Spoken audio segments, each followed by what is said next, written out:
Rise and shine, rise and shine. Lawrence, honey, come on out here and let me have a look at you.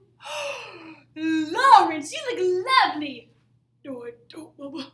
I have a pimple on the back of my neck. Don't use the word pimple, honey. It's common. Now, your brother Tom is bringing him a girl from the warehouse that I'd like for you to meet. And I want you to make a good impression. I don't want to meet people, Mama. I'm happy by myself playing with my collection of glass cocktail stirrers. Oh, Lawrence, you are a caution.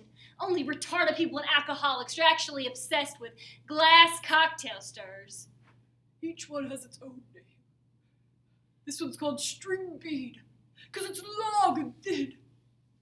And this one's called string bead, because it's long and thin. And this one's called blue, because it's blue. All my children have such an imagination. Well, how is I so blessed? Oh, Lawrence, how are you going to get on in this world if you just stay at home all day, year after year, playing with your collection of glass cocktail stirrers? What about making a living? I can't work, Mama. You know I'm crippled.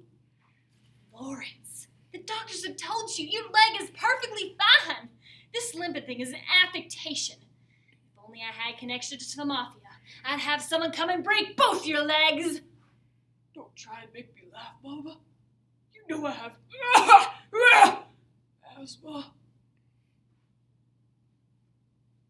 We all have someone in our life who wants the best for us. Actually, we all have people in our life who would prefer to find ways for us to be out of their life.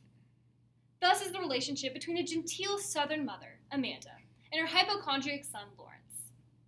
Based on Tennessee Williams' tragic play, The Glass Menagerie, From Whom the Southern Bell Tolls, by Christopher Durang. Now, Lawrence, I don't want you talking about your ailments to the feminine caller from the warehouse. No nice-bred young lady likes to hear a young man discussing his eczema at the dinner table. Conversation is an art. Back at Blue Mountain, when I had 17 gentlemen callers, I was able to converse with charm and vivacity for 6 hours without ever once stopping or mentioning eczema or bone cancer or vivisection.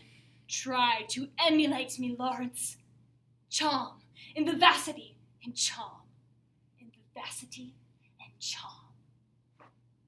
Well, I'll try, but I doubt it. Me too, honey. But we'll go through the motions anyway, won't we? I don't know if I want to meet some girl who works in a warehouse. It's unfeminine. Lawrence, honey, if you can't go out the door with an attack of vertigo or getting an upset stomach, then we gotta find a girl who's willing to support you. Otherwise, how am I ever gonna get you out of this house and off of my hands? Why do you want to get rid of me, Mama? I suppose it's unmotherly of me, dear, but you really get on my nerves. Limping around the house all the time, pretending you asthma. If only you could marry some nice girl, and I knew you were taken care of. I'd begin to start to live again. I'd join Parents Without Partners. I'd go to dinner dances. I'd start to have a laugh again. I'm not bitter, dear. It's just that I hate my life. I understand, Mama. Do you, dear? Oh, you're cute. Listen, I think I hear her. Call me Ginny and Gin, but don't call me late for dinner. I'd go to bed. I never eat bread. It's too fattening. We met before you know. I've never seen the snow. Is it exciting? We used to go to school together. You were voted girl most likely to succeed. And we sat next to each other in Glee Club. I'm sorry, I really can't hear you. You're talking too softly. You used to call me Blue Roses. Maybe you want to see my collection of glass cocktail stirs. I call this one String Bead because it's long and thin. And I call this one Pinocchio because if you put a perpendicular touch your nose. Looks like your nose is long and thin. I call this one Q-tips. They're my favorite thing in the world. I call this Q-tips because it looks like a Q-tip, except it doesn't have little cotton swabs on the ends of it. Q-tips. Really? No! Don't put it in your ear! Now it's disgusting! Well, I didn't think it was a Q-tip, but that's what you said it was. Mama! She's making a mess of my collection! Oh, shut up about your collection, Lawrence. You're probably driving the poor girl bananas. You know what I take your problem to be as, Lawrence? Mama says I'm retarded. I know you're tired. I figured that's why you put on that nightshirt, but this won't take long. I judge you to be lacking in self-confidence. Am I right? Well, I'm afraid of people and things, and I have a lot of ailments. But that's what makes you special, Lawrence, and that's why you should present yourself with more confidence. Throw your shoulders back and say, "Hi, how you doing?" Hi. How you doing? Come on, Lawrence, now swagger a bit. Hi, how you doing? Hi. How you doing? Hi, Miss Wing Valley. Your son Lawrence and I are getting along just fine, aren't we, Lawrence? Please, no need to scream. I'm not deaf, even if you are. What? I'm glad you like Lawrence. What? I'm glad you like Lawrence. What? Why don't you marry Lawrence? Oh, Miss Wing Valley, if I had a young son as nice and as special as Lawrence is, I'd bring girls home from the warehouse to meet him too. And you're probably hoping that I'll call again. But I'm afraid I won't be calling on Lawrence anymore. You see, I'm involved with a girl named Betty. We've been going together for about a year now.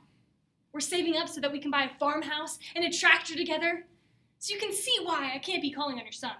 No hard feelings, Lawrence. You're a good kid, bud. I want you to keep this. It's my favorite one. I call it thermometer because it looks like a thermometer. You want me to have this? Yes, as a souvenir. And well, there's no need to call me queer. Screw you and your stupid swizzle sticks. You've broken it. You broke thermometer. Well, what was the thermometer doing in with the swizzle sticks anyway? Its name was thermometer, you nitwit. Let it go, Lawrence. There'll be other swizzle sticks. Goodbye, Virginia. Don't be sad, Mama. We have each other for company and amusement. That's right. It's always darkest before the dawn or before a typhoon sweeps up and kills everybody. Oh, poor Mama. Let me try to cheer you up with my collection. Is that a good idea? It's just great, Lawrence, just great. I call this one daffodil because it's yellow and daffodils are yellow. I call this one curtain rod because it looks like a curtain rod. And I call this one ocean because it's blue. The ocean is... I thought you called the blue and blue! You idiot child. Do I have to go on for the rest of my life listening to your idiotic prattling? Can't you at least be consistent? I'm sorry, Lawrence. I'm a little short-tempered today. Do you have any other swizzle sticks with names, Lawrence? I call this one Mama. Well, that's lovely, Lawrence. Thank you. I guess I could be a little short-tempered too sometimes.